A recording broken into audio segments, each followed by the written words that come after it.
Hello everyone, कैसे हैं आप सब। होप आप सभी की प्रैक्टिस बहुत ही अच्छी चल रही होगी। मेरा नाम है रिया भारद्वाज और आप सभी का स्वागत है अपने चैनल मेमोरी पॉइंट मैथ से त्रियादी में।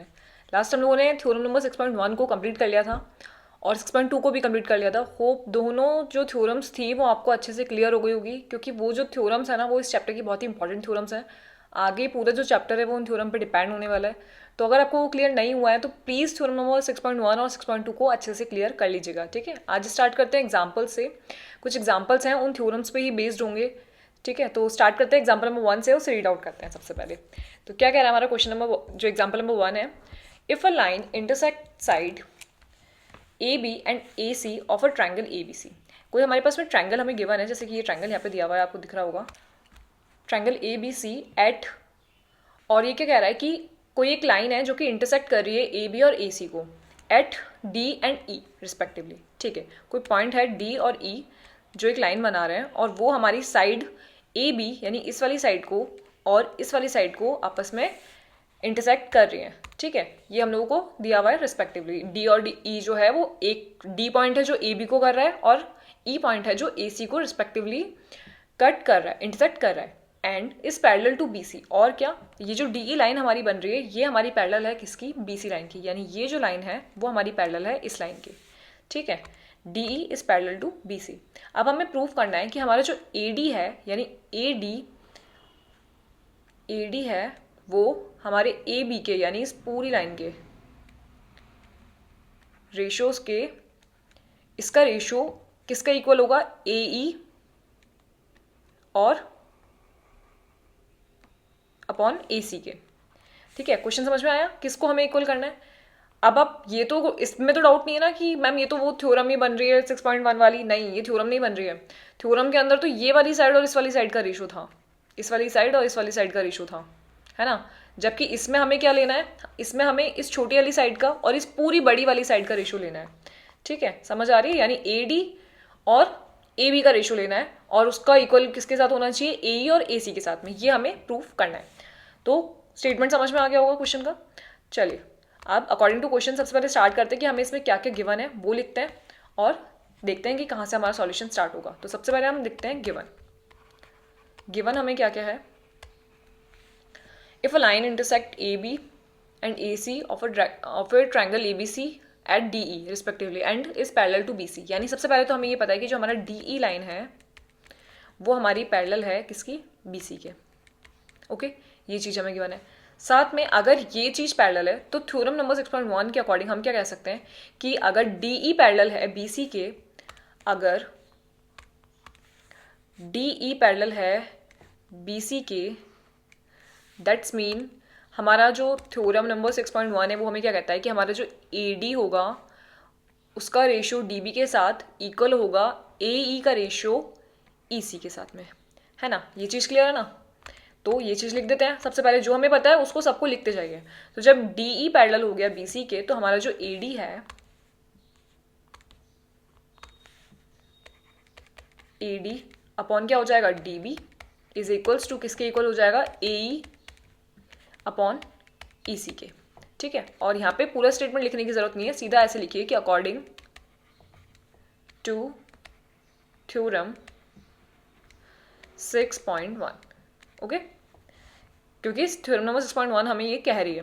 बट याद रखिएगा कि थ्योरम नंबर जो भी आप लिखें वो बिल्कुल सही लिखिएगा। ऐसा नहीं कि आप कोई भी थ्योरम का नाम लिख रहे हैं, नहीं, हमें याद होना चाहिए कि थ्योरम का स्टेटमेंट क्या है। तो अगर आपको थ्योरम कभी याद नहीं भी आना कि वो कौन सी थ्योरम थी तो आप उसका स्टेटमेंट पूरा लिख दीजिए कि अकॉर्डिंग टू थ्योरम ये हमें कहता है कि अगर ये पैरेलल है तो इसके जो रेशियोज होंगे वो इक्वल होंगे। ये पूरा लैंग्वेज आप लिख सकते हैं। और अगर आपको थ्योरम का नंबर याद है तो आप डायरेक्टली लिखिए अकॉर्डिंग टू थ्योरम नंबर 6.1। ठीक है, अब ये तो हमें पता चल गया। Now we have to prove that. तो अब उसको लिखते हैं कि हमें प्रूव करना है, क्या प्रूव करना है कि हमारा जो ए डी है अपॉन ए बी ये इक्वल होगा हमारे ए ई अपॉन ए सी के। ठीक है, ये हमें प्रूव करना है। तो स्टार्ट करें, कैसे प्रूव करना स्टार्ट करते हैं, चलिए देखते हैं। अब हमें जो गिवन है ना उससे ही स्टार्टिंग करेंगे क्वेश्चन की। तो हमारा जो स्टेटमेंट बन रहा था पहला वाला, ये वाला A D upon A B, तो यहाँ लिखते हैं प्रूफ। कैसे प्रूफ करेंगे, तो A D upon D B is equals to है ए ई अपॉन ई सी के, है ना। अब इसके अंदर आप ध्यान से देखें तो हमारा ए डी, ए ई और ए ई तो हमें गिवन है। हमें क्या चेंज करना है, हमें चेंज करना है डी बी और ई सी को, किस में, ए बी में। तो अगर इसको चेंज करने के लिए ध्यान से देखिए मैं क्या करती हूँ, अगर मैं इस इक्वेशन को, अगर मैं इसको इसका रेसिप्रोकल कर दूं, यानी कि इसको कर दूं D B upon A D is equals to E C upon A E, तो रेशियोज तो इक्वल है ही, उसमें तो कुछ फर्क पड़ेगा ही नहीं। हमने क्या कर दिया, दोनों साइड से इस वाली जो हमारी वैल्यूज थी इनको रेसिप्रोकल कर दिया। अब अगर मैं इसमें कर दूं add on both side, add 1 on both side, तो फिर क्या करेंगे हम कि यहाँ हो जाएगा हमारा एलसीएम ए डी और यहाँ हो जाएगा हमारा एलसीएम ए ई। तो ये हो जाएगा हमारा D B is equals D B plus A D is equals to E C plus A E. यही होगा ना, क्या ये चीज़ क्लियर है? बिल्कुल यहाँ तक क्लियर होगा कि ये क्या करा है हमने। अच्छा, ये +1 क्यों करा, ये अब आपको समझ में आएगा कि ए डी तो हमें क्वेश्चन में लेकर आना ही था, जो हमें प्रूफ करना है उसके अकॉर्डिंग हमें ए डी और ए ई तो चाहिए। हमें क्या चेंज करना था, डी बी और ई सी को। तो उसको चेंज करने के लिए मेरे को बनानी थी पूरी लाइन, छोटी वाली लाइन नहीं, पूरी लाइन। तो पूरी लाइन मेरी बनी इस अकॉर्डिंग। देखिए कैसे, अब हमारा जो डी बी और ए डी है, ये जो हमारा लाइन बन रहा है ये वाला डी बी और ए डी, तो ये क्या चीज़ बन रही है, देखिए यह है हमारा डी बी और ये है हमारा ए डी। तो अगर मैं इन दोनों को प्लस कर दूं तो क्या मेरे पास ये पूरी लाइन आ जाएगी, यानी ए बी। बताइए, तो क्या मैं डी बी और ए डी को प्लस करके ए बी लिख दूं? लिख सकते हैं ना। तो इसको मैं लिख देती हूं A B upon A D, ठीक है। और इसी तरीके से अगर आप देखेंगे तो अगला स्टेटमेंट मेरा क्या बन रहा है, ये वाला, यानी कि ई सी प्लस ए ई। तो ई सी प्लस ए ई देखते क्या बनता है, ई सी प्लस ए ई। इन दोनों को अगर मैं प्लस कर दूं तो क्या मेरी पूरी ये वाली लाइन बन जाएगी, और पूरी ये लाइन कौन सी है, ए सी। बताइए, समझ आया? तो ये बना ए सी लाइन, इसीलिए मैंने यहाँ पे +1 करा और उन दोनों को प्लस करके चेंज कर दिया। तो ये हो गया ए सी अपॉन ए। अब हमें प्रूफ क्या करना था, एक बार वो देख लेते हैं। A D upon A B, ठीक है। तो ये बन रहा है हमारा A B upon A D. तो अब मैं क्या इसको वापस से रेसिप्रोकल कर दूं? तो अगर मैंने इसको वापस रेसिप्रोकल करा इसका, तो मुझे क्या मिला, A D upon A B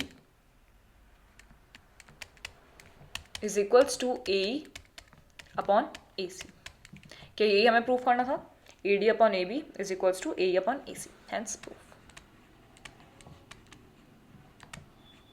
क्या क्लियर हुआ, किस अकॉर्डिंग हमने इसको चेंज करा है। रेसिप्रोकल करने में रेशियोज में कोई डिफरेंस नहीं आता। जब आप दोनों साइड से रेसिप्रोकल कर रहे हैं तब भी उनके जो रेशियोज हैं वो इक्वल ही रहेंगे। चाहे मैं 3/2 इज इक्वल्स टू, अगर हमारा कुछ बन रहा है, मान लीजिए x की वैल्यू हमारे पास में 3/2 है, तो अगर मैं इसका रेसिप्रोकल करूंगी और 2/3 करके 1/x कर दूंगी इसको, क्योंकि दोनों तरफ से रेसिप्रोकल होगा, तो भी हमारी x की वैल्यू तो क्या रहेगी, 3/2 ही रहेगी ना। उससे वैल्यूज थोड़ी चेंज होती है। दोनों साइड से जब हम रेसिप्रोकल कर रहे हैं तो हमें सेम वैल्यू ही देखने को मिलती है, उससे हमारी वैल्यूज चेंज नहीं होती है, ठीक है। और इसी अकॉर्डिंग जब मैंने दोनों साइड +1 करा तो उससे भी हमें कोई चेंजेस देखने को नहीं मिलते। जब आप दोनों साइड इक्वेशन के कोई चेंजेस करते हैं तो हमें हमेशा दोनों साइड इसीलिए करना होता है क्योंकि जब हम RHS और LHS साइड में सेम चेंज कर रहे हैं तो उससे हमारी इक्वेशन में कोई फर्क नहीं पड़ता है, ठीक है। इसी तरीके से जब मैंने +1 करा दोनों साइड से, उससे मुझे ऐसा नहीं है कि अपने मन से कुछ भी कर दिया, नहीं, +1 करने से हमारी इक्वेशन में कुछ भी चेंज नहीं आ रहा। लेकिन जब मैंने उसको आगे सॉल्व करा तो मुझे जो लाइन चाहिए थी मेरी, हाफ और हाफ को मिलाकर पूरी लाइन, वो मुझे मिल गई, है ना। तो इस चेंज को लाने के लिए मुझे +1 करना पड़ा। तो आगे हम लोग और क्वेश्चन ऐसे करेंगे तो थोड़ा प्रैक्टिस में आ जाएगा कि हाँ +1 करके हम लोग इस तरीके से ऐड कर सकते हैं, या किस तरीके से हम लाइन को छोटा कर सकते हैं, किस तरीके से हम लाइन को बड़ा कर सकते हैं। तो होप ये वाला एग्जाम्पल जो है वो आपको क्लियर हो गया होगा। एक बार ढंग से इसको पढ़ लीजिए, समझिए एक एक स्टेप को और एक एक पॉइंट को, ठीक है। खुद से पढ़िए एक बार, और कुछ भी अगर समझ में नहीं आता तो कमेंट करके बता दीजिएगा।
हमेशा क्वेश्चन की स्टार्टिंग में हमें क्या प्रूव करना है, क्या क्या चीज़ें हमें गिवन है और क्या अकॉर्डिंग टू थ्योरम हमें पता चल रहा है, ये सबसे पहले लिख लीजिए।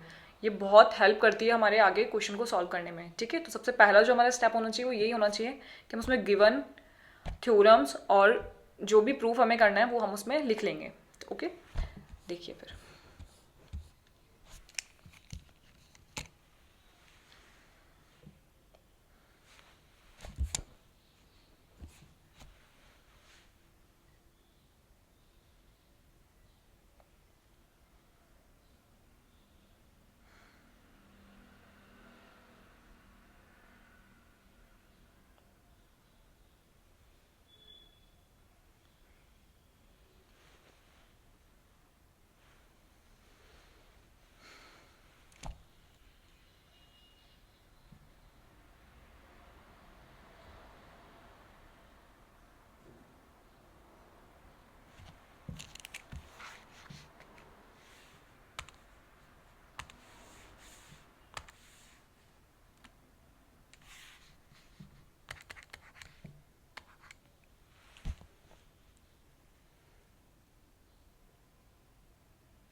ओके, क्लियर है। चले आगे एग्जाम्पल में सेकंड देखते हैं और एग्जाम्पल में सेकंड को रीड आउट करते हैं कि हमें क्या कह रहा है। A B C is a trapezium with A B parallel to D C. ठीक है, हमें जो ए बी लाइन दी हुई है, हमें जो ए बी लाइन दी हुई है, this line is parallel to this line, यही है। A B is parallel to D C. E and F are the point on non parallel sides A D और बी सी। ठीक है, ये जो साइड्स हैं ए डी और B सी, इस पे दो पॉइंट हमें गिवन है, ई पॉइंट और एफ पॉइंट, जो कि क्या बता रहा है कि A D and B C respectively such that E F is parallel to A B, यानी कि जो ई एफ है ना वो भी ए बी के पैरेलल है। ओके, ये चीज़ हमें समझ आ गई। अब फिगर हमें इसमें गिवन है क्वेश्चन में, show that A E upon E D और B F upon F C, इसका रेशियो आपस में इक्वल होगा, ये हमें बताना है। ठीक है, तो अब अगर हम क्वेश्चन को ध्यान से देखें तो सबसे पहले हम लिखते हैं कि हमें इसमें क्या क्या चीज़ें गिवन है। चलिए, तो सॉल्यूशन स्टार्ट करते हैं और सबसे पहले लिखते हैं गिवन।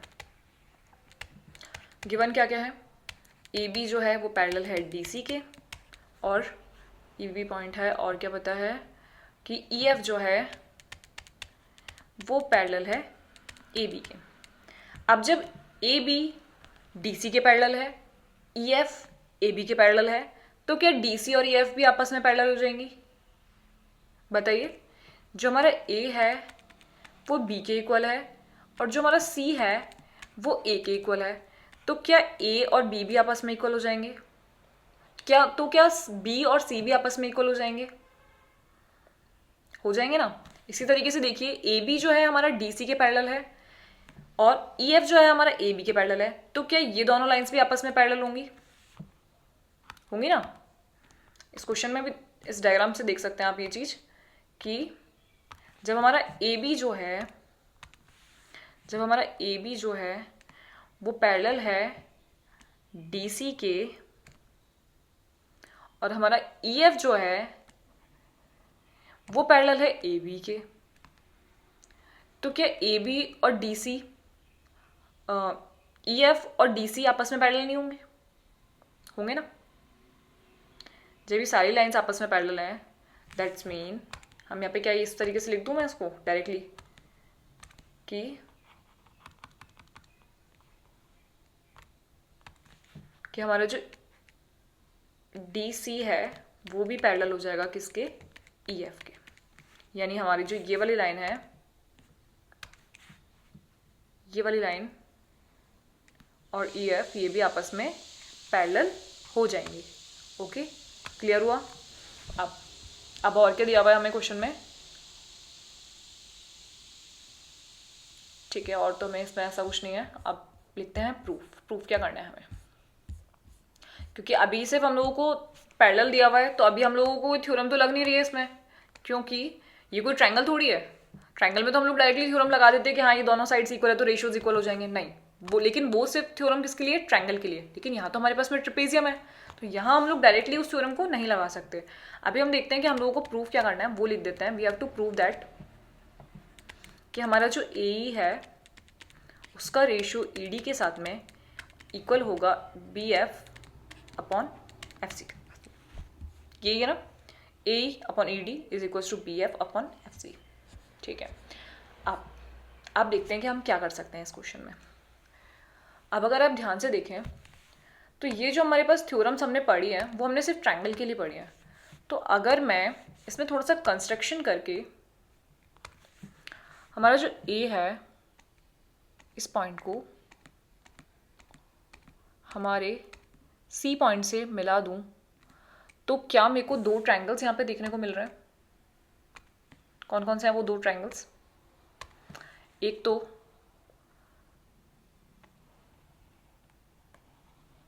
ADC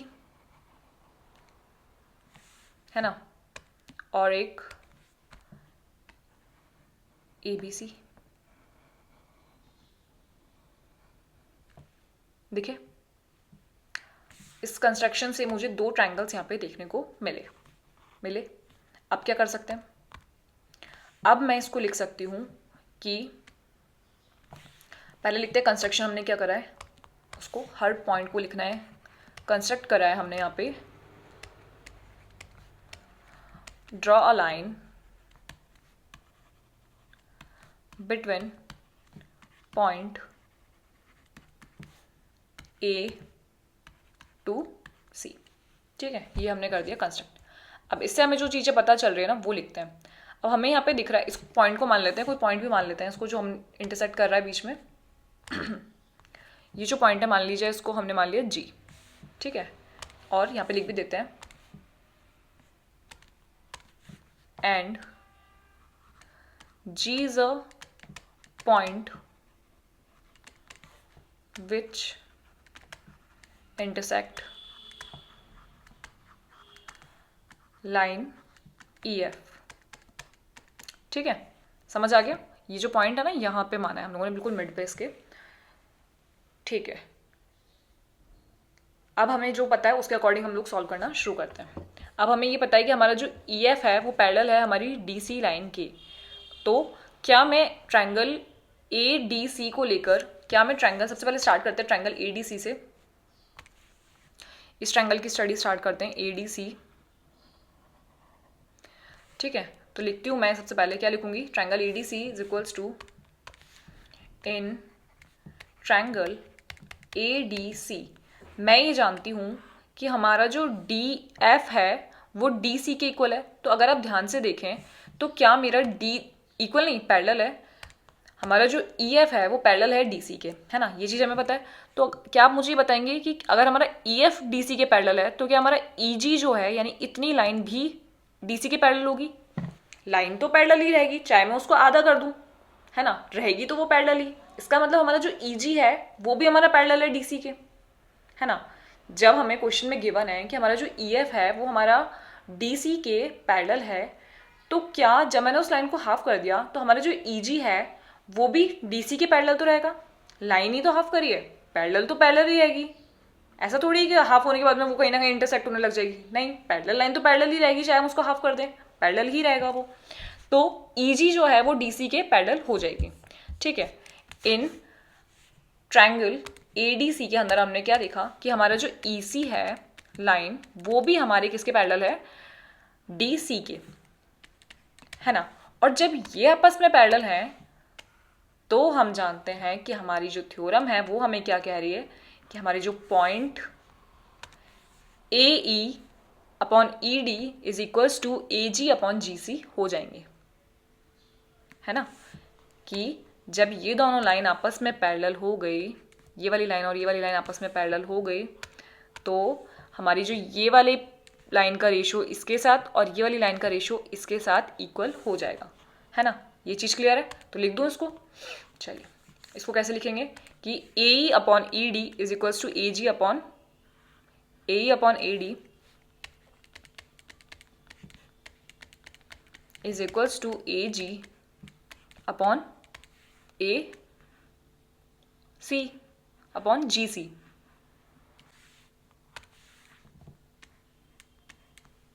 ठीक है, तो ये हो गई हमारी फर्स्ट पॉइंट। ओके, अब हमें इसमें से इतना ही पता था। अब देखते हैं हमारा जो अगला ट्रायंगल है कौन सा है हमारा अगला ट्रायंगल। हमारा जो अगला ट्रायंगल बन रहा है वो बन रहा है triangle A B C. Triangle A B और सी, क्या ये ट्रायंगल बन रहा है? और इसमें भी अगर आप ध्यान से देखिए तो हमारी ये जो लाइन है, यानी हमारी जो ई एफ है वो हमारे जो ई एफ है वो हमारी ए बी के इक्वल पैरेलल है ना। हमारा जो ई एफ है वो हमारी ए बी के इक्वल पैरेलल है। तो अगर मैंने ई एफ को हाफ कर दिया यानी उसको जी एफ बना दिया, तो जो जी एफ है वो भी ए बी के पैरेलल हो जाएगी, है ना। सेम जैसे पहले वाले ट्रायंगल में करा, जब पूरी लाइन पैरेलल है तो आधी भी पैरेलल होगी, और किसके पैरेलल होगी? ए बी के। तो क्या मैं इसको ये लिख सकती हूं, इन ट्रायंगल, कौन सा ट्रायंगल बन रहा है ये? A B C. In triangle A B C, A B जो है वो पैरेलल हो जाएगी जी एफ के। ए बी जो है वो पैरेलल हो जाएगी जी एफ के। और अगर ये पैरेलल है तो हमें क्या पता चला? तो हमें पता चला कि इस लाइन का रेशियो और इस लाइन का रेशियो इज इक्वल्स टू इस लाइन का रेशियो और इस लाइन का रेशियो, है ना। ये चीज हमें पता चल गई। That's mean A G upon G C, इसको मैं लिख सकती हूं A G upon G C is equals to B F upon F C. B F upon F C, ये हो गई मेरी सेकेंड इक्वेशन। और इसको मैं लिख दूंगी यहाँ पे किससे? थ्योरम नंबर, किस वाली थ्योरम से हो रही है ये? 6.1 से, और ये भी बाय थ्योरम 6.1, ये हमें पता चला। अब अगर मैं इक्वेशन नंबर फर्स्ट और इक्वेशन नंबर सेकंड को ध्यान से देखूं तो क्या ये भी ए जी अपॉन जी सी के इक्वल है और ये भी ए जी अपॉन जी सी के इक्वल है। तो जब ये आपस में इक्वल है तो क्या ये और ये भी आपस में इक्वल हो जाएंगे? हो जाएंगे ना। तो जब ऊपर वाली इक्वेशन जो हमारी इक्वेशन नंबर 1 वो भी ए जी अपॉन जी सी के इक्वल है, और जो सेकंड वाली इक्वेशन है वो भी ए जी अपॉन जी सी के इक्वल है, इसका मतलब ए ई अपॉन ई डी जो है वो इक्वल है B F upon F C के। तो क्या मैं इसको ऐसे लिख दूं कि हमारा जो ए ई अपॉन ई डी है, A E upon E D वो इक्वल हो जाएगा हमारे B F upon F C के। और क्या यही हमें प्रूफ करना था कि हमारी जो लाइन ए ई और ई डी है वो हमारे बी एफ और एफ सी के इक्वल हो गई। उसका जो रेशियो है देखिए,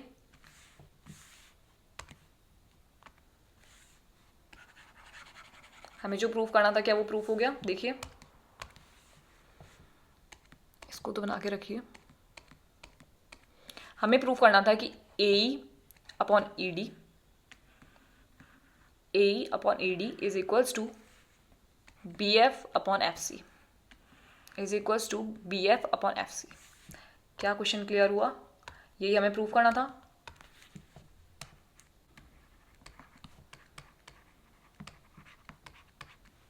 ओके, क्लियर है? एक बार क्वेश्चन को ढंग से पढ़ लीजिए किस तरीके से हमने इसको प्रूफ करा है। देखिए,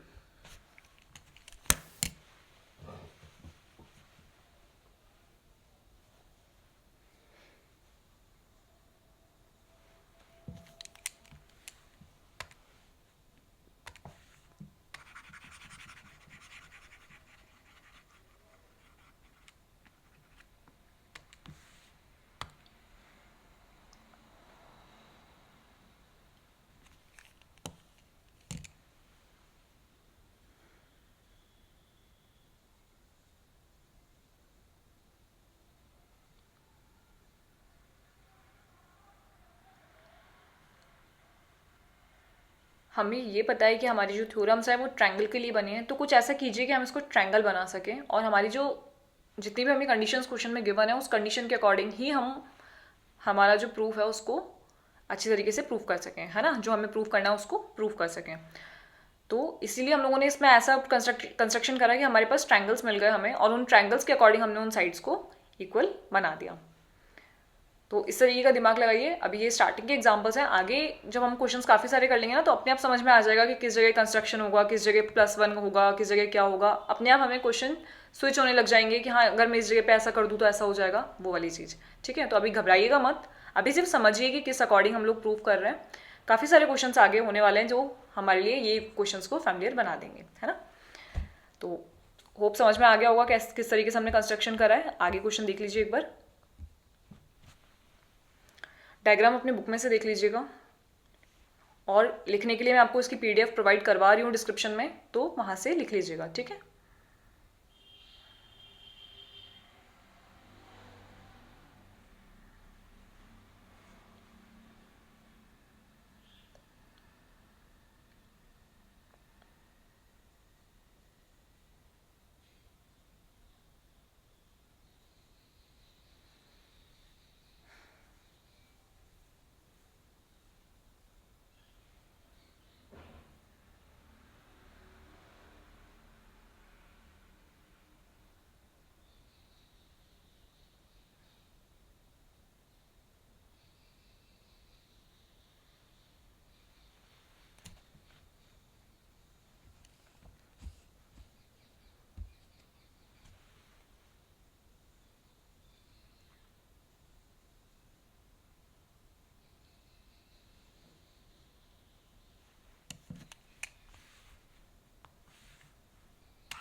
चलिए नेक्स्ट क्वेश्चन रीड आउट करते हैं। काफ़ी इजी क्वेश्चन था बट अच्छा क्वेश्चन था, है ना।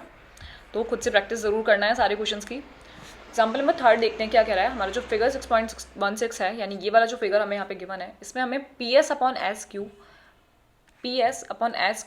इज इक्वल्स टू PT/TR ये हमें गिवन है। और साथ में हमें क्या गिवन है कि हमारा जो एंगल PST, हमारा जो एंगल PST है, यानी ये वाला जो एंगल है, इज इक्वल्स टू PRQ के इक्वल है। यानी ये जो एंगल है ये इस वाले एंगल के इक्वल है, ये हमें गिवन है, ठीक है। हमें प्रूव करना है, प्रूव दैट PQR, ये जो ट्रायंगल है PQR is an isosceles triangle. Okay, हमें ये बताना है कि हमारा जो ट्रायंगल PQR है वो आइसोस्केलिस ट्रायंगल बन रहा है। आप सबसे पहले तो मुझे ये बताइए कि आइसोस्केलिस ट्रायंगल की क्या प्रॉपर्टीज होती हैं जिन्हें हम प्रूव कर सकते हैं कि हाँ अगर हमने ये प्रूव कर दिया तो हमारा ये आइसोस्केलिस ट्रायंगल बन जाएगा। तो आइसोस्केलिस ट्रायंगल की दो प्रॉपर्टीज जो मेन हमें पता है वो क्या है कि इसकी दो साइड्स इक्वल होती है ना। तो अगर मैं PQ और QR को इक्वल कर दूं तो भी हमें बता सकता है कि आइसोस्केलिस ट्रायंगल बन रहा है। और साथ में अगर मैं इस एंगल और इस एंगल को इक्वल प्रूव कर दूं तो भी ये हमें पता चल जाएगा कि ये आइसोस्केलिस ट्रायंगल बन रहा है। ये दोनों प्रॉपर्टीज हमारे पास आइसोस्केलिस ट्रायंगल की है। तो चलिए शुरू करते हैं किस अकॉर्डिंग इसकी प्रूव करेंगे। तो सबसे पहले क्या करते हैं, जो गिवन है क्वेश्चन में उसे लिखते हैं। चलिए, तो गिवन है हमें कि PS/SQ is equals to PT/TR and angle PST is equals to angle PRQ। ये चीज़ें गिवन है और प्रूव करना है हमें, प्रूव करना है कि ये जो ट्रायंगल है, triangle PQR is isosceles triangle, ये हमें प्रूव करना है। ओके, चलिए, तो अब आप मुझे ये बताइए कि क्या मुझे इस लाइन से कुछ पता चल रहा है क्या। PS/SQ is equals to PT/TR, क्या ये हमारी थ्योरम बन रही है कि ये हमारे ट्रायंगल को इक्वल रेशियो में डिवाइड कर रहा है। दैट्स मीन हमारा जो ST है वो हमारे PQ के पैरेलल होगा, जो हमारा ST है वो हमारे QR के पैरेलल होगा ना। अकॉर्डिंग टू दिस स्टेटमेंट, ये जो फर्स्ट स्टेटमेंट हमें गिवन है कि PS/SQ is equals to PT/TR, ये हमें बता रहा है कि हमारा जो कन्वर्स वाला थ्योरम था 6.2, कि जब हमारे पास रेशियोज इक्वल हैं दैट्स मीन हमारी जो लाइन हमारे ट्रायंगल को इंटरसेक्ट कर रही है वो पैरेलल होगी हमारी थर्ड वाली लाइन की यानी क्यू आर के। तो क्या मैं इस स्टेटमेंट से ये कह सकती हूँ कि हमारा जो एस टी है वो पैरेलल हो जाएगा क्यू आर के? कह सकते हैं ना। चलिए तो इसको लिख देते हैं कि हमें जो गिवन है, क्या इसको मान लेते हैं इक्वेशन 1। तो प्रूव करते हैं according to equation 1 S T जो है वो पैरेलल हो जाएगा क्यू आर के। और ये हमें बताती है हमारी थ्योरम नंबर कौन सी 6.2 कि हमारी जब रेशियोज इक्वल हैं तो हमारी जो लाइंस हैं वो भी आपस में, मतलब हमारी जो इंटरसेक्टिंग लाइंस हैं वो आपस में इक्वल हो जाएंगी, यानी एस टी पैरेलल हो जाएंगी, यानी एस टी जो है वो पैरेलल हो जाएगी क्यू आर के। ये चीज़ क्लियर है। अब हमें क्या पता है और कि ये एंगल और ये एंगल इक्वल है। अच्छा, तो अब हमें क्या गिवन है, हमें ये गिवन है कि पी एस टी जो है वो पी क्यू आर के इक्वल है। ये वाला एंगल इसके एंगल एस जो है एंगल आर के इक्वल हो गया। और अब हमें ये भी पता चल गया कि एस टी जो है वो पैरेलल है क्यू आर के। तो क्या मैं ये कह सकती हूँ कि हमारा जो ये एंगल है, हमारा जो एंगल पी एस टी है वो हमारे पी क्यू आर के इक्वल होगा? क्यों? क्योंकि ये जो लाइन है एस टी और क्यू आर ये पैरेलल है। और आपने पढ़ा होगा करस्पॉन्डिंग एंगल्स के बारे में। करस्पॉन्डिंग एंगल्स हमारे क्या होते हैं, ध्यान से देखिएगा कि जब किसी लाइन को दो पैरेलल लाइन इंटरसेक्ट करती हैं तो उनके जो करस्पॉन्डिंग एंगल्स होते हैं, ये वाला एंगल और ये वाला एंगल आपस में इक्वल होते हैं, है ना। ये वाला एंगल आपस में इक्वल होगा इसके, ये वाला एंगल इक्वल होगा इसके, और ये वाला एंगल इक्वल होगा इसके, और साथ में ये वाला एंगल इक्वल होगा इसके। क्या ये चीज़ आपने पढ़ी है कि करस्पॉन्डिंग एंगल्स जो हैं वो इक्वल होंगे हमारे कब? जब हमारी जो दोनों लाइंस हैं वो आपस में पैरेलल होंगी और वो किसी लाइन को इंटरसेक्ट कर रही होंगी। दैट्स मीन यहाँ पे हमारी जो करस्पॉन्डिंग एंगल है पी एस टी और पी क्यू आर ये आपस में इक्वल होंगे। ठीक है, ये भी याद रखने की चीज़ है। अगर आपको नहीं पता है तो इसको याद रख लीजिएगा। या फिर ये हमारी लाइंस की प्रॉपर्टी होती है कि जब कोई लाइन दो पैरेलल लाइंस में से इंटरसेक्ट हो रही होती है तो उस पैरेलल लाइन पे बनने वाले जो एंगल्स हैं करस्पॉन्डिंग एंगल्स वो आपस में इक्वल होते हैं। ठीक है, ये प्रॉपर्टी भी आपको याद रखना है। वैसे हम लोगों ने ये पढ़ी है पहले भी, बट अगर फिर भी आपको नहीं पता है तो इसको ध्यान रखिएगा कि जब भी हमारी कोई एक लाइन है वो दो पैरेलल लाइन से इंटरसेक्ट होती भी जाती है, दैट्स मीन उसके जो करस्पॉन्डिंग एंगल्स होंगे वो आपस में इक्वल होंगे। और करस्पॉन्डिंग एंगल कैसे, वो मैंने आपको बता दिए। तो ये वाली लाइन देखिए, ये पैरेलल लाइन है और ये भी पैरेलल लाइन है, और इसमें ये वाली लाइन हमारी इंटरसेक्ट कर रही है। कौन सी लाइन? P Q line. तो हमारे जो करस्पॉन्डिंग एंगल है यानी पी एस टी ये वाला एंगल और ये वाला एंगल जो है हमारा इक्वल हो जाएगा। ठीक है, तो इसको मैं कैसे लिख सकती हूँ कि angle P S T is equals to angle P Q R, P Q R. और आगे लिखिए क्यों?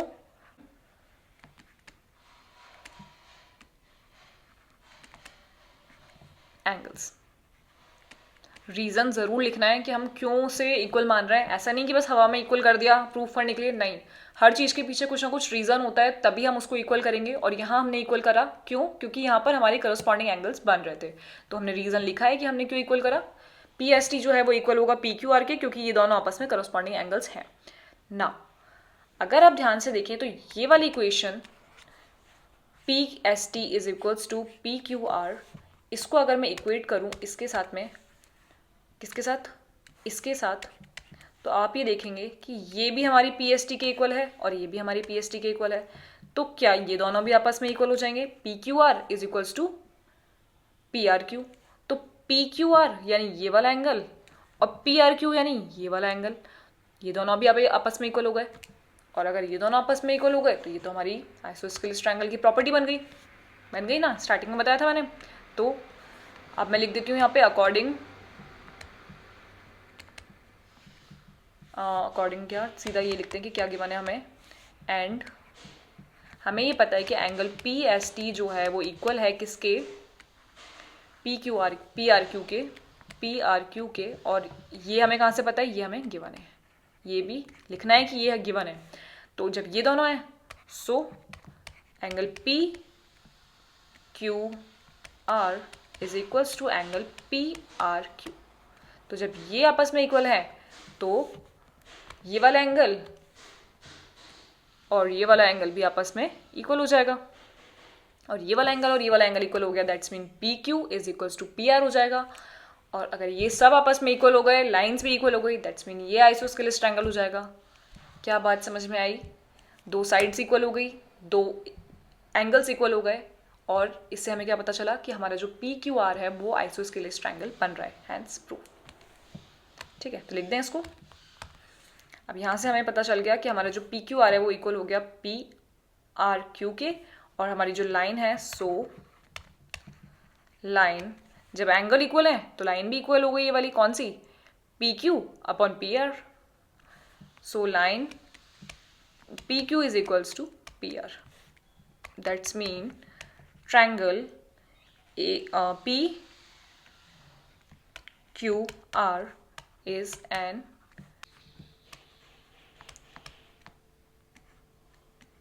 isosceles triangle, hence proof। Okay, तो क्या क्वेश्चन क्लियर हुआ? किस अकॉर्डिंग हमने इसको प्रूफ करा है?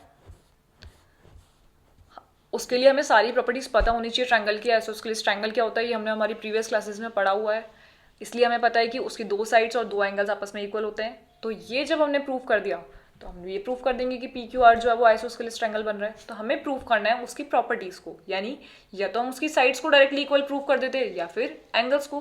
तो यहाँ हमने प्रॉपर्टीज और थ्योरम्स की हेल्प से हमारे एंगल्स को इक्वल कर दिया, जिससे हमें ये पता चल गया कि हमारा जो पी क्यू आर है वो आइसोस्केलेस ट्रायंगल बन रहा है।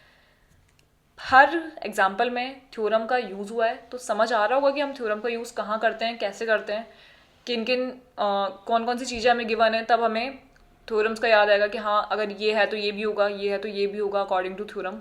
तो ऐसे ही हम थ्योरम्स के आगे भी यूज़ करेंगे। ठीक है, तो ऐसे एग्जाम्पल को पढ़ लीजिए एक बार ढंग से, अच्छा एग्जाम्पल है काफ़ी, देखिए।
प्रूफ देखिए, प्रूफ किस अकॉर्डिंग करा है।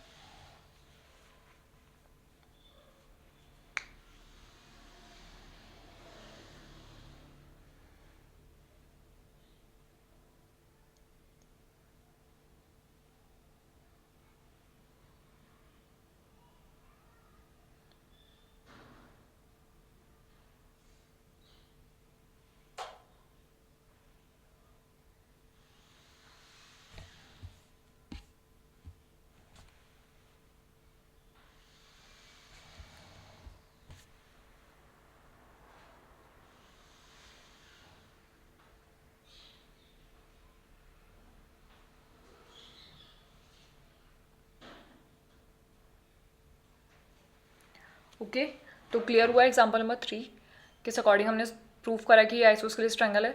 इन तीनों एग्जाम्पल्स को एक बार खुद से कर लीजिएगा, एक एक पॉइंट, एक एक थ्योरम और एक एक लाइन को ढंग से समझिएगा कि किस अकॉर्डिंग हम प्रूफ करते हैं हमारी स्टेटमेंट्स को।